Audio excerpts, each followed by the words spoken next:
The NBA trade deadline is a week from today, and that means it's time for everybody's favorite thing, some fake trades. In this video, I've got trades from the internet. I've got trades that I came up with myself. I've got trades that you guys sent me over on Twitter. We're going to go through them all. These are some of the best trades that I've either been able to find, been sent to me, or that I've made myself. First up is a trade that I actually found in an article on The Ringer. I will leave the link to that down in the description if you guys want to check out the rest of the trade. In this trade, Phoenix is receiving OG Anunoby in exchange for Jay Crowder, Dario Saric, and 3 unprotected first-round picks from Phoenix. And this is a really interesting situation because Jay Crowder is an incredibly difficult player for Phoenix to figure out a way to trade. They basically need to trade Jay Crowder for himself. He's not playing. He just decided to not show up to the team. And they need a player like him. They need a wing that can guard and can shoot, especially for a team that once Devin Booker gets back, once the team gets healthier, is looking to compete for a title. There's no point in doing anything else. And you've got an ownership situation here where they really want to try and make an aggressive move. I mean, they don't want to just sit on this team that they know is aging and not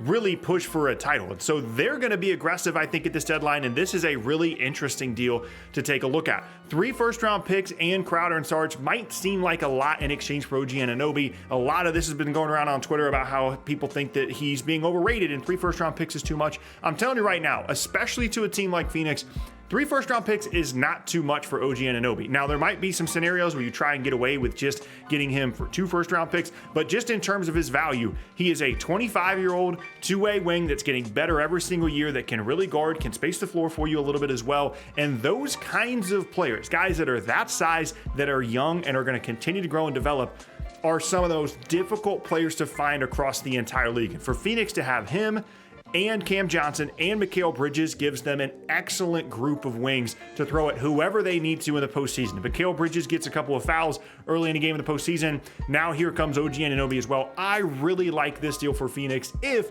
they're not going the route of retooling the roster and changing some things around in terms of not contending for the season. If they're contending this year, this is the move that I think, or a move that I think would make a lot of sense for them. For Toronto, this is great value in exchange for OG, in my opinion. If you're moving on from the guy in general, he's unhappy, you feel like he's unlikely to re-sign in a couple of seasons, this is like as good as you're going to get for a guy that's not a star, in my opinion, around the league. The Jay Crowder thing, the Saric thing, like that's kind of helpful, but not really. Maybe you can flip Crowder to another team and put this together as like a 3-team deal.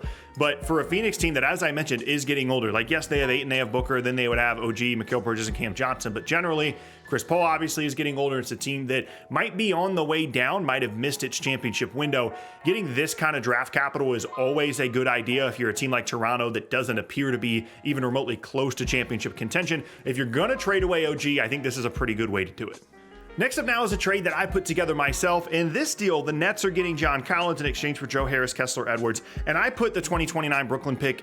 It's any first-round pick, basically, the Nets have. They can trade the Philadelphia pick that they have, whatever the case may be. It's going to be pretty far down the road. The concept is Joe Harris, a salary filler, in this case, Kessler Edwards, and a first-round pick in exchange for John Collins. Now, let me explain the fit for Brooklyn and why this is a good trade. John Collins provides some vertical spacing for the Nets, which outside of Nick Claxton, I think is something that they certainly need. A good pick-and-roll partner alongside any of the talented scorers and playmakers that the Nets have on their roster. I think it provides them a bit of a scoring punch. If they wanted to bring him off the bench, he could be a really good 6-man scorer. Again, something that this roster generally is missing. But most importantly, he can play with any other big that the Nets want to put on the floor, whether you consider Ben Simmons a big or not. He can play alongside Ben Simmons, and he can play alongside Nick Claxton as a floor spacer, as a little bit of a creator, provides them energy, athleticism, a little bit of bounce to these lineups, which I think the Nets desperately need. I really think John Collins, despite the contract, would be a really good fit in Brooklyn. He's not worth $25 million a year, but to Brooklyn, salaries are irrelevant at this point. Their roster is already so expensive that they don't really care about contract value. They care about on-court value, what they're going to do to help them potentially win a title this season. And if they're looking to be aggressive at the deadline, losing a shooter in Joe Harris and a first-round pick is a small price to pay in exchange for John Collins. And if you're looking to make a move for Brooklyn, it's either Harris or a smaller salary like Seth Curry. One of those guys is going to stay. One of those guys is going to go. It just makes more sense with salaries to make Joe Harris the guy on the move here. If you're Atlanta, this saves you some money. This is what it is. I mean, it saves you some money. It gets you a first round pick on into the future and clears up a situation that they've been trying to deal with for years. They've been trying to figure out what to do with John Collins for forever. And for a team that is very much in flux right now, they gave up all these picks for DeJounte Murray. The Trae Young situation is weird. They're not playing particularly well. They're a relatively expensive roster and are going to continue to get more expensive when DeJounte Murray needs a new extension. They need to find ways to cut corners and save money. I think this is a good way to do that. They get a future first round pick as well they could use in a later deal if things start to turn around for them.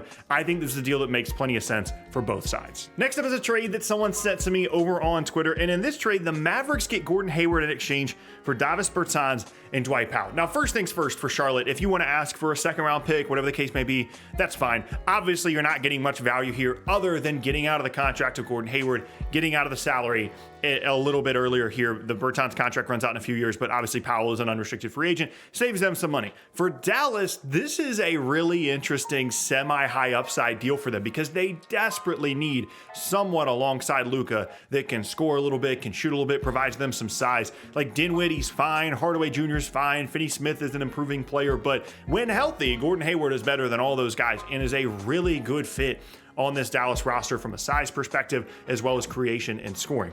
Obviously, the concern is one, the contract, and two, the guy's never on the floor. He's never healthy. He's never out there. But theoretically, if he was out there, if you could just turn injuries off, Gordon Hayward is a perfect fit on this Dallas roster. They don't have to give up Finney-Smith. They don't have to give up Hardaway Jr. They don't have to give up Spencer Dinwiddie, guys that help them offensively and are core pieces of their team. Surprisingly, it's not a very deep roster, but they are core pieces to their team. You give up a front court player in Powell that's not hugely helpful to them, and then obviously the contract of Bertans, who again isn't hugely helpful. I think this would be a really good move for Dallas as just we got to try and do something to shake up the roster to help Luka. And yes, it's a lot of money. Yes, he struggles to stay on the floor, but it's not like we're giving up anything. Maybe you throw a second round pick in here, and I think this would potentially be a significant upgrade for them if Hayward can stay on the floor. Next up now is another trade from that Ringer article. Again, I'll leave that link down in the description below. There's some really good trades in it. In this deal, the Lakers get Bogdanovic from Detroit in exchange for Pat Bev, Lonnie Walker, and an unprotected 2027 first round pick. Now, I like Bogdanovic a lot. I think he's certainly worth a first round pick. Whether the Lakers want to give up the unprotected 2027 pick, I'm not sure, but it's clear right now that with Anthony Davis, with LeBron playing the way that he is, and if you keep Russ, like there's a core of something at least semi-decent here. They could be a top 5 team in the West, which puts them in a position to do something in the postseason, and adding Bogdanovic really, really helps with that. If you're Detroit, you're just trying to get any kind of value you can. You thought this was going to be a year, maybe you would push yourselves a little bit forward. That was the reasoning behind getting Bogdanovic in the first place. Things have not worked out that way at all. Cade is hurt. It's time to probably move on from getting Bogdanovic, although they just got him. This is just not their year. You get the future first round pick from the Lakers. Lonnie Walker could be something for you. Pat Bev is a salary that, gets you out of some money here. But for the Lakers, I mean, losing Lonnie Walker isn't ideal. Like, he has been a pretty decent scorer and a shooter for them, but Bogdanovic provides them size. He can guard better than a lot of people think that he can. He can score, create, and shoot. Perfect fit, can fit anywhere you want to on this roster, and really, really helps a starting lineup that outside of their stars is not that great at all. They're a very top-heavy team. Bogdanovic kind of helps them fill in the gaps a little bit. And then last up is a deal that I came up with because my passion project for this trade deadline is finding the Cleveland Cavaliers a wing. I feel like if they can figure out one guy on their team that can guard and can shoot off the ball and is a good-sized wing, they're a championship contending team. I think they're that kind of good. I think Mitchell's been that good. Him and Garland fit really well together. The defense is there with the front court guys, but they need a wing. Like, they can't be out there with Cedi Osman. They can't be out there with Isaac Okoro. They don't have the wing on their roster. They need to find it, and it's difficult because they don't have a lot of assets in terms of first-round picks. They don't have a lot of assets in terms of young players they'd be willing to trade. So I went to the Island of Misfit Toys, also known as the Charlotte Hornets. And in this deal, Cleveland's getting Kelly Oubre in exchange for Cedi Osman, Dylan Windler, and a couple of second-round picks. Now, I know there's some Cedi Osman stands out there. I kind of like him as well, but strictly in terms of a guy that can space off the ball, that can provide you a little bit of athleticism.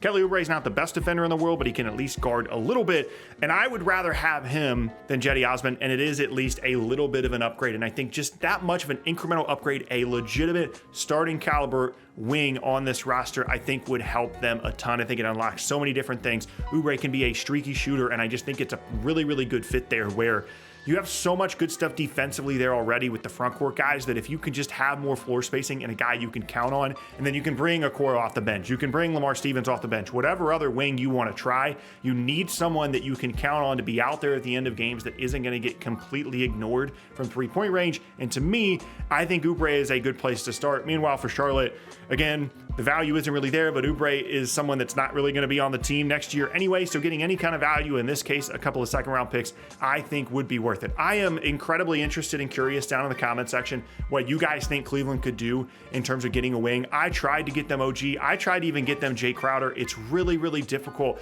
to figure out a salary situation where they can get a wing that can guard and shoot, but that is the only piece that they're missing, at least in this starting lineup. They're an incredible team, and I want to see what it would look like if they had one of these guys that can guard and shoot at least a little bit, even on the level of someone like Kelly Oubre. I tried to get them Terrence Ross. I tried to get them Malik Beasley. I tried all different kinds of things. This is as realistic of a deal as I could come up with them, given their limited assets. Let me know down in the comment section below what you guys have in terms of some of these Cavs trades. And that's the end of the video. Again, we are 1 week away from the trade deadline. I can't wait for it. Continue to send me some more trades over there on Twitter. We'll probably make another one of these videos before the deadline hits. Thank you guys so much for watching, and I'll see y'all next time.